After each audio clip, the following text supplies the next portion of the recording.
I'm gonna play a guitar at the start of this video. Play a guitar at the start of an FAQ Monday. Forgot what tuning I was in because I didn't check before I started doing this. This is a huge mistake. What's my Fluff, thoughts on Tim Mahoney of 311? I remember you saying you saw them in Seattle some years back and just wanted to get your thoughts on his style crossing his love of Santana to Dimebag. Thanks. John, thank you so much for the question. I'm a huge fan of Tim Mahoney from 311. Real talk.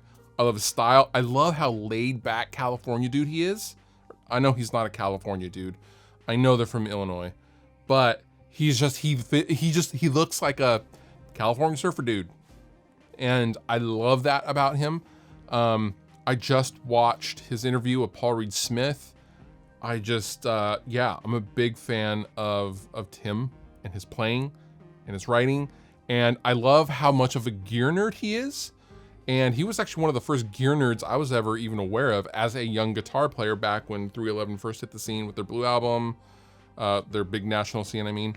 But he was an old dual rectifier guy. And when I saw them up north of Seattle many, many years ago, geez, that must have been 15 years ago now, I think it was.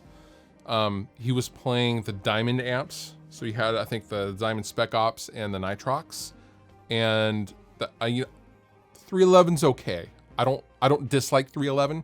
I like their heavier guitar riffy stuff though. That stuff is really, really good. Beautiful Disaster. That song is great.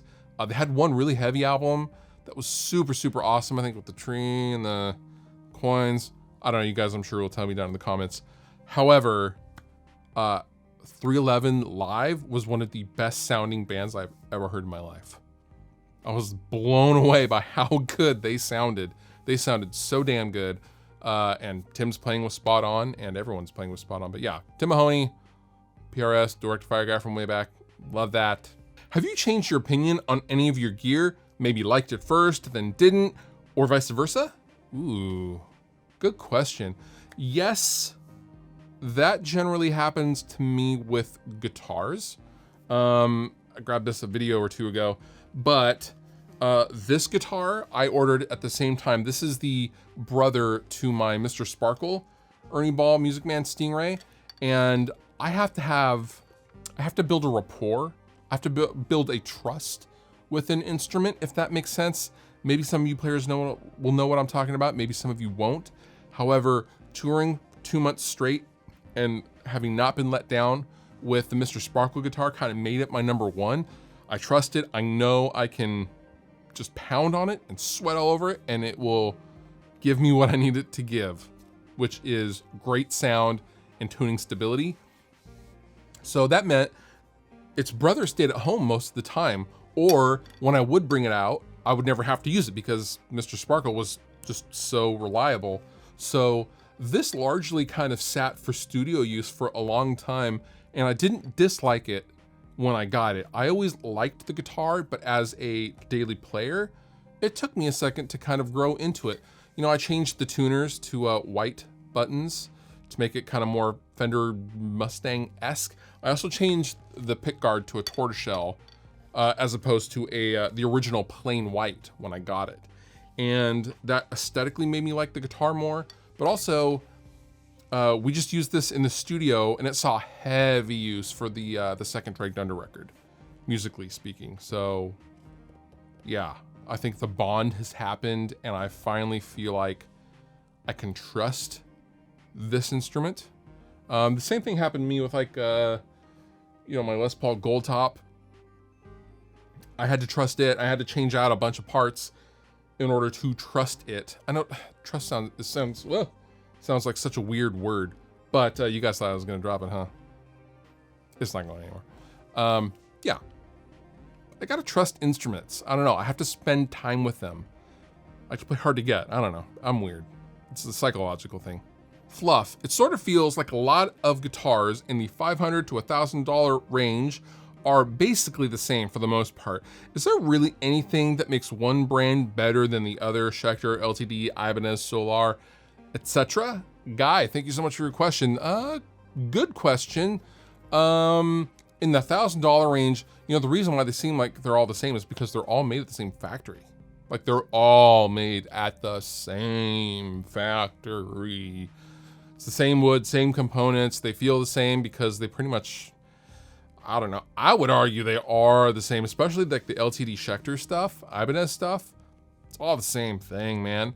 What's really gonna set any company apart from another is gonna be the QC.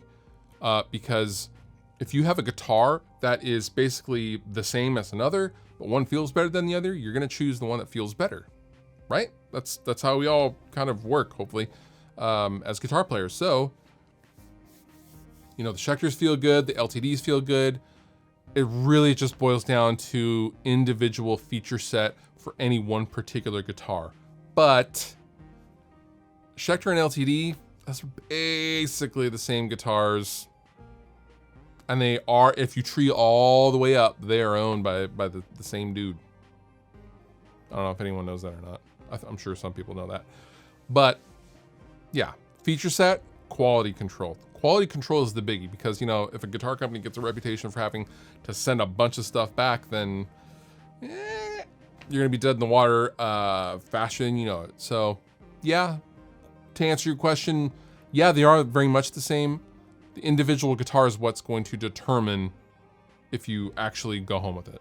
Hey Fluff, any reason why you've never owned a Flying V or Explorer shaped guitar? Big love from Australia. Well, thank you, sir. Big love from Seattle. Thank you so much for your question. Flying V's and Explorer style guitars aren't really my thing. They never have been. If I had to choose one Flying V to own, I would choose Brent Hines's Silverburst Flying V Custom that he played in Mastodon. I think that guitar is so beautiful, just so fire. I love that guitar. The Jimi Hendrix Flying V is pretty cool too. I don't like the whammy bar. However, that's pretty much it for Flying Vs. Explorers, you know, I do like, the only Explorers I've ever liked are the Gibson, I think the all white, Alpine white, Dave Grohl style Explorer. But the one I've most liked my entire life is the James Hetfield ESP Hockey Stick Explorer. Oh man, that guitar I would have in a second if I could afford it. I think when they do go on sale, or when they go up for sale on Reverb, like $30,000 or something like that. So yeah, they're an EX or MX model, I think, something like that. Can't remember off the top of my head. However, those hockey stick headstock ESP Explorers, yeah, that's me. All black or white, best Explorers ever. Other than that, meh. Thoughts on Richlight fingerboards? I personally love them and don't get why companies don't decide on using them more often for new products.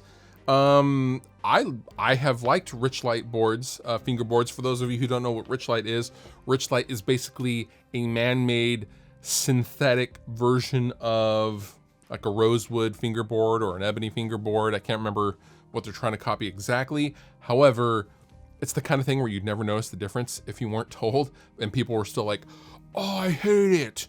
I can tell the difference in sound. No, you can't. You 100% cannot sit there and pick up a guitar, not knowing it's Richlight, play it and go, is this Richlight? I bet this is a Richlight fingerboard, because you can't do that.